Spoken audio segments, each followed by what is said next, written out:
Nurse doctor বলেন ওদের ব্যবহার খুবই খারাপ। 1 ঘন্টা আগে কইছে আমার বাবু নাই, হাম ছিল আর নিউমোনিয়া। ওয়াশরুমের জন্য আমরা বেশি করে ক্লিনার। আপনারা যদি চার্জ করেন আমরা খুশি হব। আমার বাচ্চা নাই। আদরের সন্তানকে হারানোর শোক যেন থামছেই না বাবার। গত বুধবার রাতে হামে আক্রান্ত হয়ে রাজধানীর শিশু হাসপাতালে ভর্তি হয় কণিকা জাকির দম্পতির 6 মাস বয়সী যমজ শিশু রুহি ও রিসা।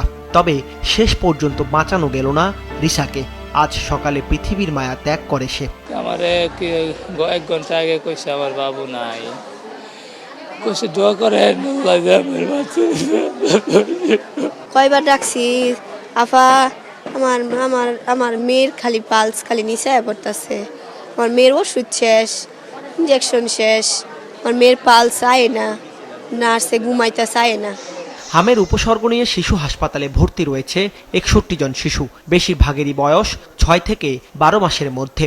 আইসিইউতে আছে এদের 18 জন। ভালোই আনছিলাম, কিন্তু যতই আনি ততই খালি খারাপ। এখন খারাপের পথে, এরা কইছে অবস্থা ভালো না। একটা বাচ্চা মারা গেছে। বাচ্চাটার ছিল ম্যাক্রোফেজ অ্যাক্টিভেশন সিনড্রোম, শক, সেপ্টিসেমিয়া, নিউমোনিয়া, ম্যালনিউট্রিশন। তার ওই রোগীটার মিসেস হয়েছিল।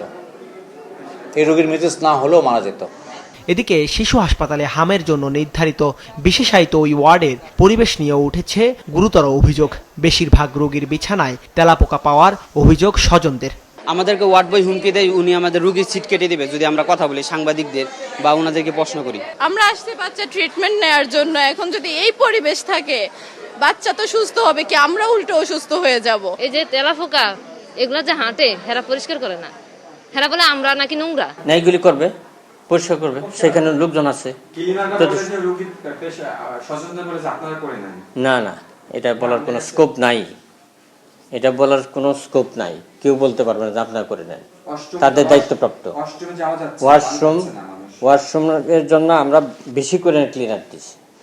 শিশু হাসপাতাল ছাড়াও রাজধানীর সংক্রামক ব্যাধি ও ডিএনসিসি হাসপাতালে সময়ের সাথে পাল্লা দিয়ে বাড়ছে হাম আক্রান্ত রোগী। ওয়ার্ডে জায়গা না হওয়ায় বারান্দা ও মেঝেতে বিছানা পেতে চলছে চিকিৎসা। শরীরের শ্বাস আর ওই তাপ মাপছে, বলছে সবকিছুই ঠিক আছে, কিন্তু ওর চোখে সমস্যা আর হচ্ছে কাশিটা বাড়ছে আজকে। যে ঘামাচির মতন শরীরে বাইর হয়েছিল, ডাক্তার দেখাইছি, বললো হাম, পরে এই জায়গায় পাঠাই দিচ্ছে, এই জায়গায় আইছি। বাবুর জ্বর, ঠান্ডি, কাশি, আর কি বাবু দুধ খাইতেই পারে না, কোনো শ্বাসকষ্ট। রাজধানী ছাড়াও দেশের বিভিন্ন অঞ্চলে বাড়ছে এ ছোঁয়াচে রোগ, সাথে বাড়ছে মৃত্যুও। হামে প্রভাবে প্রচণ্ড জ্বর তো থাকছেই, কারো কারো হচ্ছে নিউমোনিয়া ও ডায়রিয়াও। গেল 24 ঘন্টায় সারা দেশে উপসর্গ হামে আক্রান্ত হয়ে আরও 11 শিশুর মৃত্যু হয়েছে। সারা দেশে এখনো পর্যন্ত হামে আক্রান্ত ও উপসর্গ নিয়ে মারা গেছে শতাধিক শিশু, যা দেশের ইতিহাসে সর্বোচ্চ। তাই চিকিৎসা সেবার পাশাপাশি প্রত্যেকেরই স্বাস্থ্যবিধি মেনে চলার পরামর্শ চিকিৎসকদের। দাউদ হাসান, মাছরাঙা সংবাদ, ঢাকা।